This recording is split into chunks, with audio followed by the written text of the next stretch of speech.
Greetings everybody from the cultural and spiritual heart of Bali, Ubud. I've been here for the past week to attend the vibrant Bali Spirit Festival for the first time, where I actually gave 2 talks on the nature of peace and conflict and how world peace can only be achieved when we tap in to that infinite source of peace that is already within us, because the kingdom of heaven is already within us. More on that another time, because I'm pretty excited about this video. In this video, we're going to flow between 2 incredible wisdom traditions, the Bible and the Bhagavad Gita. And you'll see just how similar some of these themes are when it comes to lessons on leadership, humility, and our relationship with the divine. I get really excited when I come across divine principles across various traditions, as it shows me how the voice and the inspiration of God has been speaking to all of us at different times of history and in different places in history, and how remarkable and consistent these principles are. It is the world that changes, but God and His Word does not change. Today's video is a necessary and important follow-up to my previous video on humility. In that video, I covered how pride leads to downfall, while humility elevates us and reveals our absolute potential.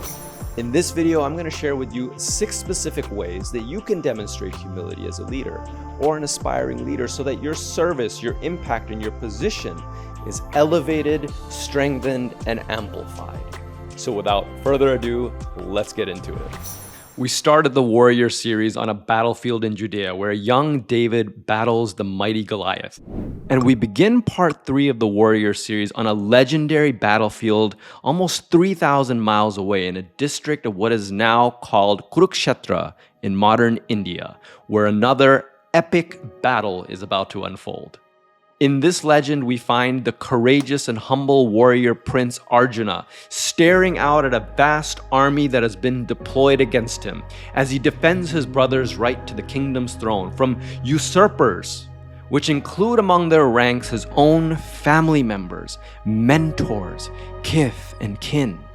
The family is divided and about to go to war, and Arjuna is filled with sadness and despair at the prospect of having to fight against them. He doesn't want to fight them. He doesn't want to fight against the ones that he loves. And he's also vastly outnumbered on the battlefield. Now, Arjuna expresses his conflictedness, anguish, and indecision to Krishna, who as an avatar or divine incarnation in human form, appears in this story next to Arjuna as his humble charioteer. Now, this is a brilliantly symbolic setup. The battlefield, which is a metaphor for life's battles and the inner battles that we face, and Arjuna's fears representing the everyman's fears, has wisely chosen to entrust the literal direction and movements of his life on this charioteer in this existential moment to God. Just as young David ignored the dire circumstances of his situation as he clung to faith and victoriously took on the Goliath, similarly, Arjuna increasingly grows from a man of fear and indecision to one of resoluteness of purpose and inspired action as he takes refuge in God's guidance. And as he does so, he fulfills his duty as a warrior and successfully reclaims the kingdom's throne for his brother. The divine guidance that Krishna imparts to a receptive Arjuna is what has come to be known as the Bhagavad Gita, the Song of God. And the first third of this book focuses on the first lesson that I'll cover here on how to demonstrate humble leadership, which is to be fully in service, detach yourself from the outcome of the work. Now, you might be scratching your head at this one. I was a tech entrepreneur once, and if I spoke this divine principle to an investor, they would go running for the exit with their checkbook in hand. It goes against everything we've been taught about being outcome driven and outcome focused. Now, when I say detach yourself from the outcome, I don't mean you shouldn't have a goal or a destination in mind. It's okay to want and even pray for our goals to be achieved. This is all well and good, especially when our requests are ideas that align with divine will or divine principles. Nor does it mean that you shouldn't do everything in your legal and physical capacity to achieve that outcome. What this principle is saying, though, is that when you attach yourself to the outcome,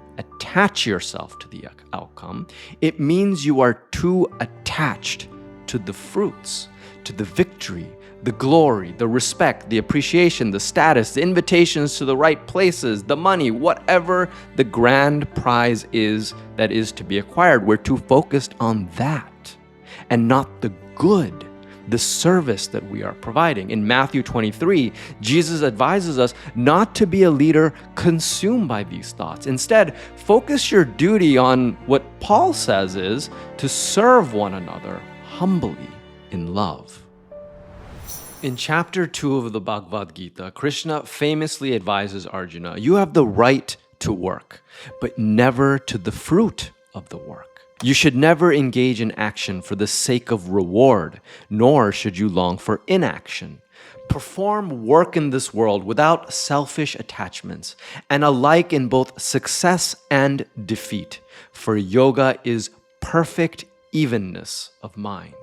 And then in chapter 3, Krishna continues, the ignorant work for their own profit, the wise work for the welfare of the world. He continues, perform all work carefully, guided by compassion. And when selfish motivations arise, which any leader will be tempted with, he encourages us to fight without expectations, fight. Let the Atman, which is the eternal, the divine soul that resides within each of us, rule the ego. Use your mighty arms, he says, to slay the fierce enemy, which is selfish desire.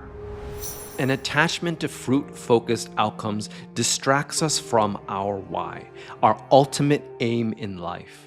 Dr. Wayne Dyer once wrote that ego can be used as an acronym for edging God out. In other words, where there is ego, even in the subtle form of attachment to an outcome, God will not share that stage with you, and the supportive inspiration of divine intelligence will remain far away.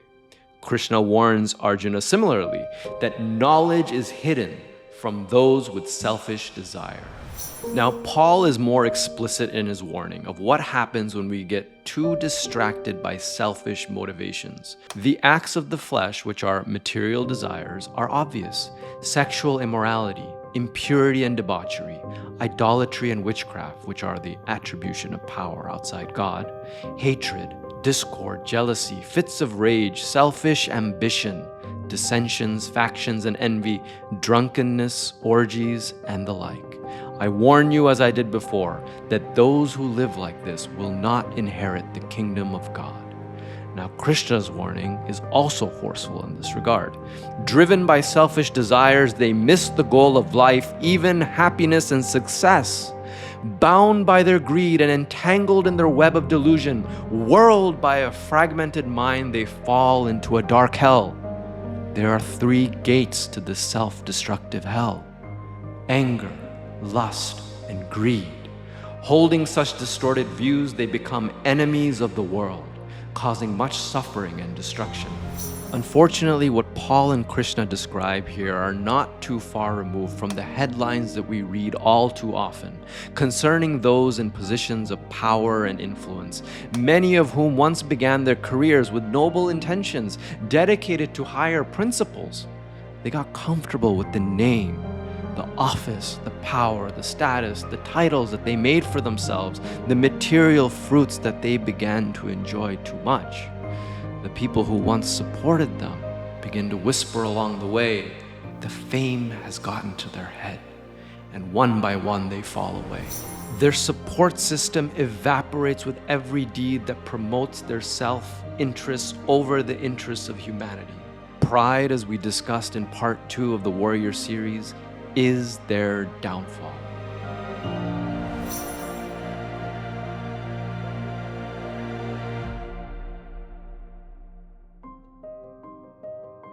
On the flip side, while the rewards of humble, faithful service are not the objective, the Bhagavad Gita, as well as other holy books, point to the blessings that come to one with this disposition. Free from anxiety about results, they live in freedom, competing with no one. They are free without selfish attachments. Their minds are fixed in knowledge. They perform all work in the spirit of service. According to Krishna, this path leads to an open gate to heaven. And along with it comes the amassing wealth of spiritual awareness and the attainment of the highest state, which is to be united with the Lord. Paul too describes what we can expect as the fruit of the Spirit when we crucify our earthly desires and passions. The fruit of the Spirit is love, joy, peace, forbearance, kindness, goodness, faithfulness, gentleness, and self-control. Now, what value can you put to freedom, heaven, love, peace, and the rest of these wonderful qualities that Krishna and Paul just described? They're priceless, aren't they? And they're God's promise to us. At one point, the Bhagavad Gita asks us to consider what would happen if God thought small like us. If God had a single selfish thought about what he could gain from the work that he continues to do for us.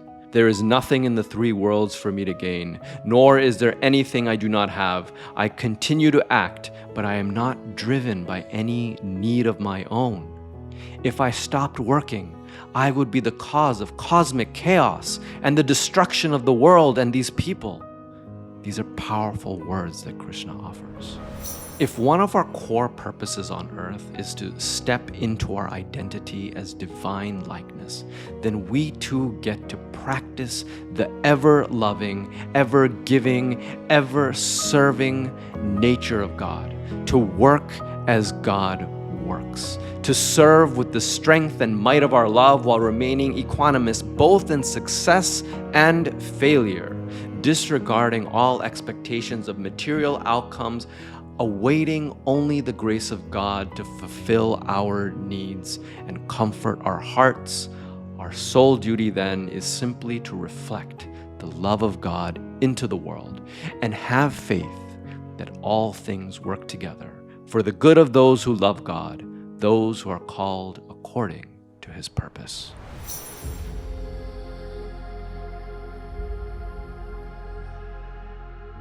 All ideas emanate from the singular consciousness of the divine Godhead. We participate in and benefit from the wonderful ideas of divine mind because we emanated from it and continue to have direct access to the source. There's a wonderful poem by the 13th century Sufi poet Hafiz where he describes each of us as a whole through a flute which the divine plays its beautiful song. The song is most beautiful when our actions are infused with the breath of divine principles. The more we align with these principles, the more we benefit from the power and purpose of perfect will working through us, because we are at our greatest when we reflect not the dimness of our ego, but the splendor of our Atman, our soul's true identity and being in God. This articulates the second method by which we can demonstrate humility, and that is recognize God as the doer behind every noble action of ours. Krishna here reminds Arjuna on the battlefield to act, but to remember that the source of every noble action is of divine origin. Every selfless act, he says, is born of the Brahman, the eternal, infinite Godhead. Brahman is present in every act of service. He continues, deluded by identification with the ego, a person thinks, I am the doer. But the illumined man or woman understands they do not claim to be the doer. And towards the end of the Bhagavad Gita, Krishna offers his final words of advice to Arjuna. Make every act an offering to me. Remembering me, you shall overcome all difficulties through my grace. Be aware of me always, adore me, and you shall come to me. This I promise, for you are dear to me. Arjuna then says his final words before the two conclude their dialogue, and Arjuna heads into battle with clarity and determination. I understand through your grace. My faith is firm now, and I will do your will. Similar words would be uttered again about 200 to 400 years later, back in Judea in the late hours of the night, in a small garden at the edge of Jerusalem, where Jesus, dripping with tears and sweat, cries out to God, putting aside his personal will to live in favor of the perfect will of God. Not my will, but thine be done.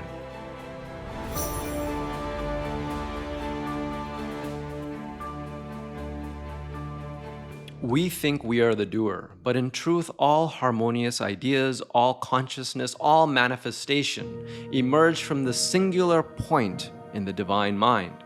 We are vessels through which the divine expresses itself. The more willingly we align ourselves in our service with this expression, the more our mission benefits in partnership with power to carry out divine love's intentions. In the Old Testament book of Zechariah, the 6th century governor of Judea, Zerubbabel, was instructed by God to rebuild the second temple in Jerusalem after the Jews returned from their exile in Babylon. Now, Zerubbabel was concerned about the immense political, financial, and spiritual challenges that this divine task presented. So the prophet Zechariah relayed a powerful message of reassurance to him. Not by might or by power, but by my Spirit, says the Lord Almighty. We get to trust that divine aid will show up in the ways we need it to as we take the human footsteps towards the fruition of an inspired goal, trusting that if this is coming from divine guidance, if this is working towards the benefit of humanity, if this is in selfless service, then we get to let go and we get to entrust and let God. Jesus reminds us, with man this is impossible, but with God all things are possible.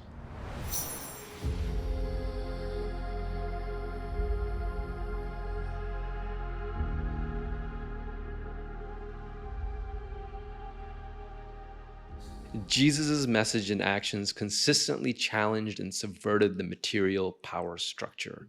And he did this in order to demonstrate the true meaning of power, love, and service that the kingdom of heaven represents. So this takes me to the third idea that I'll share. You'll never be more important than another person. One of the scenes that best reflects Jesus' vision of leadership takes place at the Last Supper, when he took off his outer garment, wrapped a towel around his waist, and began to wash the feet of his disciples, one by one. They are, of course, in disbelief at this act, with Simon Peter crying out, "Lord, are you going to wash my feet? You shall never wash my feet." But Jesus proceeded to do just that. Imagine that. The Salvator Mundi, the world's Savior, crouching down to wash the feet of his young disciples. He did so to teach in examples to his disciples, who were in training to become teachers to thousands around the world. Don't be like the other leaders. Be like this. Humble in spirit, willing to go low and stay low in service to all, especially to the most lost, the most vulnerable, and the most in need. This is how God serves us, and this is how we serve God. We go low. And as Jesus washed the feet of his disciples, he said to them, "Now that I, your Lord and teacher, have washed your feet, you should also wash one another's feet. I have set you an example that you should do as I have done for you. Now that you know these things, you will be blessed if you do them." Now we get to ask ourselves, what would be the modern day example of washing the feet of those who work with us or serve under us? Can you make a list of ways that can convey to them in action, "I appreciate you. I am honored to serve with you. My life is blessed by your presence. I love you"? Go ahead and hit pause while you do so. I'm going to be here when you're done.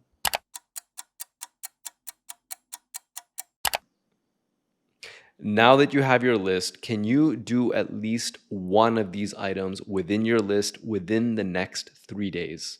Now, it doesn't have to be elaborate. Sometimes the simplest of gestures can go the furthest, just as Jesus washed the feet of his disciples.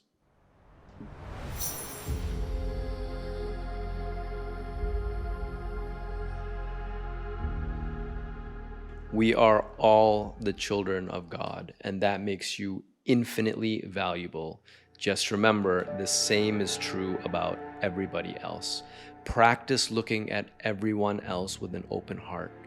Everyone as your brother and sister, for each of us bears the image and the likeness of our Father. Each of us is heir to the kingdom of God.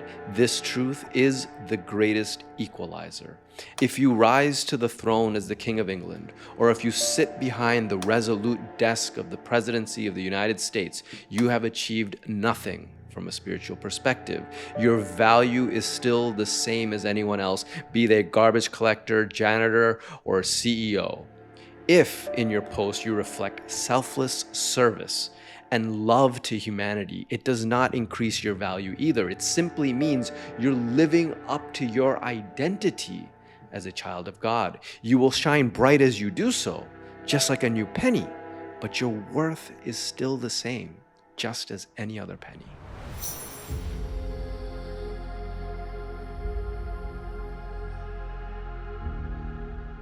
The great 16th century English poet John Donne famously wrote, "No man is an island.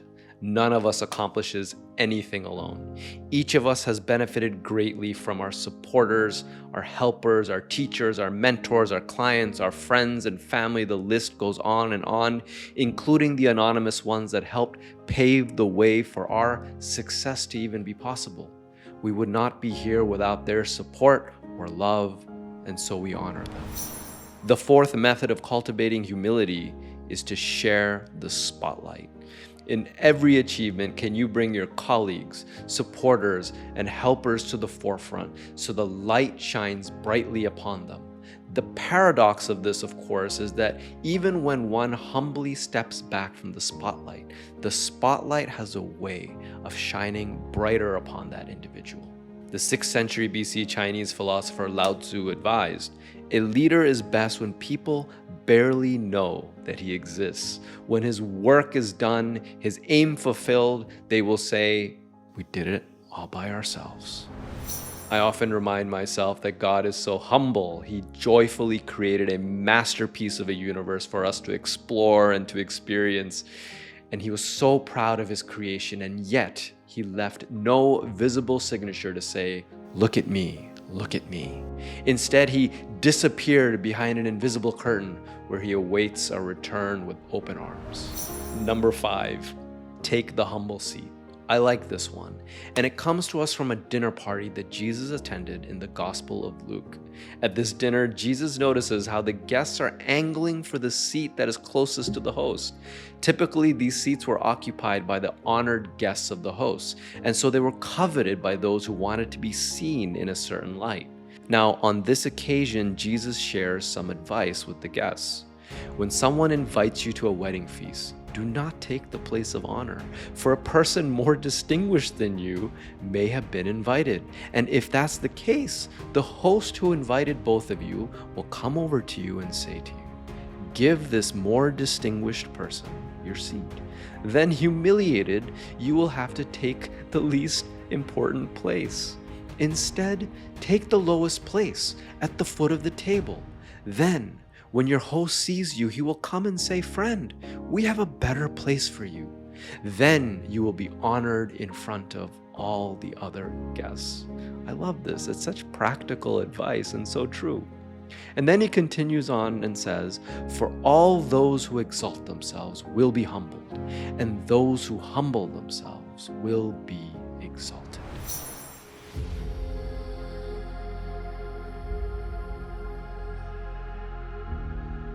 Now, there's an interesting parallel lesson in the Mahabharata, of which the Bhagavad Gita is a part of. You might be wondering since the beginning of this video, how did Krishna, the divine avatar, end up as Arjuna's charioteer? Here's how it happened. Duryodhana, who is Arjuna's older cousin, has laid claim to the kingdom's throne despite Arjuna's brother having a more legitimate claim. All attempts at peaceful resolution between the two parties have failed, and so war is inevitable. So both Duryodhana and Arjuna seek the wise leader and statesman Krishna's aid in battle. Krishna has not yet revealed his divine identity yet. And so off the two princes went to solicit Krishna's aid. Duryodhana arrives at Krishna's estate first and sees that Krishna is sleeping on a beautiful couch. Now, Duryodhana is a man of great leadership qualities, but he's also a man of great ego. So he takes the seat on a chair right next to the head of the couch, believing that his proximity to Krishna ensures that he will get to present his request first. A few moments later, Arjuna arrives. Now, Arjuna holds great reverence for Krishna, so out of respect, he takes his seat at the end of the couch by Krishna's feet. As Krishna opens his eyes, naturally he first looks down at his feet. And who does he see first? Arjuna. That's where he's seated. So he asks Arjuna first what he's come for. Now, before Arjuna can say anything, Duryodhana interjects that he arrived first, and therefore he should be permitted to present his request first. The wise Krishna takes the position of neutrality in this royal feud and offers both of them a choice. One can have his vast and powerful army, and the other can have him as his unarmed charioteer. Duryodhana, like Goliath in the Old Testament, puts his trust in physical strength and armaments, so he jumps at the opportunity to claim Krishna's army. With this incredible asset, his pride is boosted and he believes his victory is assured. While Arjuna, like David, trusts in divine guidance and noticing divine qualities expressed in Krishna, he chooses him to be his charioteer and guide on his battlefield. The story, of course, ends in defeat for Duryodhana and his faction, and victory for Arjuna and his brother. For who can outmaneuver the wisdom of God, no matter what the material evidence might claim? And once again, we see how the seat of humility is in truth the seat of power. Now, of course, when I say these examples, it's not literally about what chair you sit in or not, although it can be. It's about the ways we say, look at me, look who I'm seated with, look at the proximity to power that I'm currently in, look at the corridors of power I have access to, or the influence that I have. The larger point here asks us to consider, in what ways do you seek to increase your perceived value by where you position yourself in relation to people or places of power, when the true power is the humble seat that is at the foot of God? Now, in what ways can you demonstrate taking the seat of humility next time the opportunity presents itself?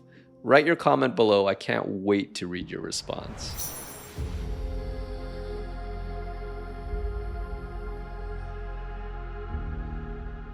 And finally, number 6, nothing lasts forever. Whenever I find myself taking myself too seriously or my work too seriously, I ask myself, what will endure in 1,000 years or even 100 years? Who's going to remember? Not much, I guarantee you. What happened to Rome? What happened to Genghis Khan's empire? What happened to the empire of Alexander the Great? Where are the great business conglomerates of the last century today? All these mighty conquerors and their kingdoms hardly lasted a generation beyond them with the same influence intact. They built statues to themselves, named buildings after their family names, had painted to last centuries so others can speak about them beyond the grave. Now listen, as Jesus subverts here again our understanding of who is to be considered great. When Jesus was asked by his disciples, who will be considered greatest in the kingdom of heaven? Do you remember what he said? Jesus called a small child over to him, and taking him into his arms, he said, "Whoever takes the lowly position of this child is the greatest in the kingdom of heaven." The small child is helpless and seemingly weak. The child demonstrates great trust and faith as the child surrenders completely to his or her caregivers. The child does not know where his or her next meal or milk will come from, where a cup of water will come from, where the next piece of sustenance will come from, where the warmth of a blanket or love, compassion, companionship, affection will come from. And yet love meets all of this beloved child's needs. Children do not ask for the things people of stature and significance ask for. They seek only the presence of genuine love. In the same way, our humility, faith and trust will ensure that our needs are met. There is nothing to fear in surrendering the self, for divine love promises to meet all our needs.